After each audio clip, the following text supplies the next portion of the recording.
Welcome everyone to Glory. Today we are going to be looking at the book of Exodus, but mainly focusing on the journey that the Israelites took through the wilderness.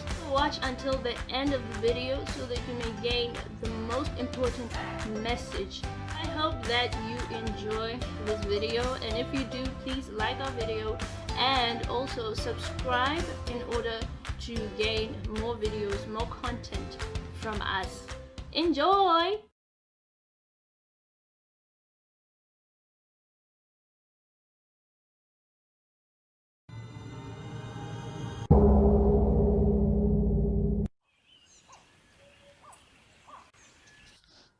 Moses was a Hebrew born in Egypt who grew up in the care of Pharaoh's daughter. He lived in the wilderness after being thrown out for killing an Egyptian. Then came a time when he was called by God, who was in the form of a burning bush, but it was not really burning. Whoa, wait a minute. Did you just say a burning bush, but not on fire? It was burning. Okay, God instructed Moses to go and tell Pharaoh to let his people go. But Moses was worried that he was going to stammer in front of the Israelites. So he asked God, "Whom shall I say sent me?" And God said, "Tell my people that I am sent me to you."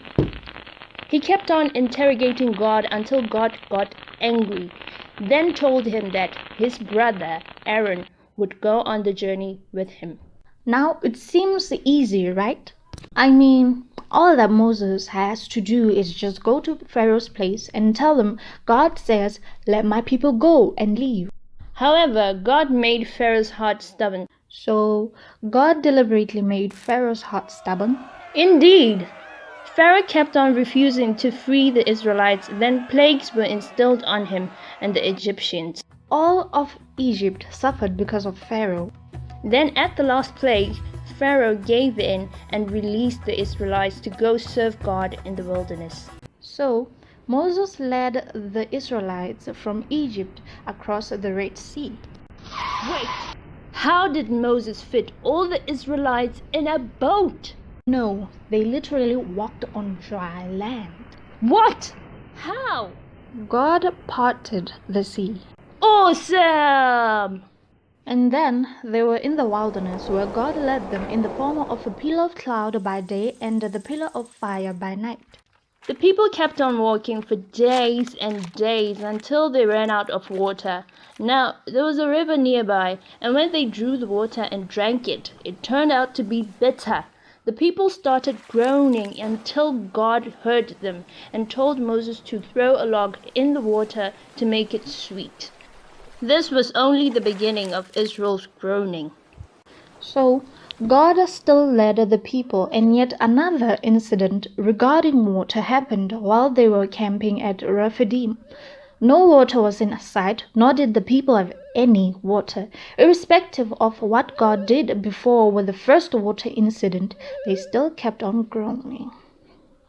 God heard them and told Moses to take the elders with him to Horeb to strike a rock that water would come out. In that case, it eventually did. So all they had to do was trust in God and know that God is with them. The journey was long, and now the third incident happened. This time it wasn't water but food. They even ended up thinking about the Egyptian times when they were having all the melons, bread, food that they wanted. Was it true though? Well, I don't think so.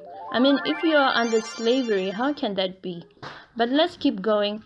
The people as usual groaned, and God provided manna in the morning and quail in the evening for them to eat. So throughout the journey, God has been there for them the whole time, providing for them even as they were groaning.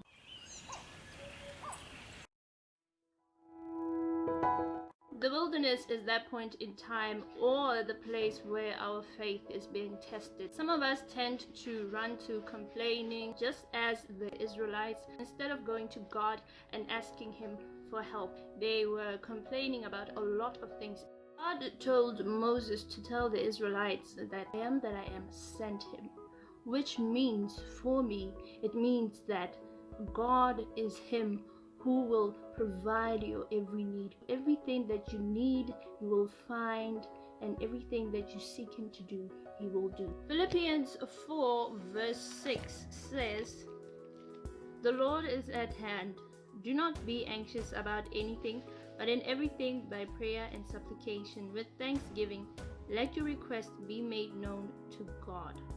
What does that mean? It only means that we should not worry about the troubles that life brings, but rather with thanksgiving we should come to God, to the throne of God through prayer, and ask Him for everything that we may need at that point in time. Thank God for everything that you have, and in that way you can appreciate everything that He does for you. We have times when we can't even see what God is doing in our lives because we tend to complain about the things that we face, about the people in our lives and what they do to us and what they say to us. But if we are thankful, we are surely going to live a blissful, blessed life. Because a blessed life for me does not mean having everything and having all the luxury in life, but it means walking with God, appreciating everything that He does for you, and being content with everything that you have. And that is exactly what I am learning to do, and I am hoping that you out there learn to do. Like, subscribe, and click that bell icon for notifications on new content from us, and have a wonderful day. Do not forget to do all to the glory of God. Bye.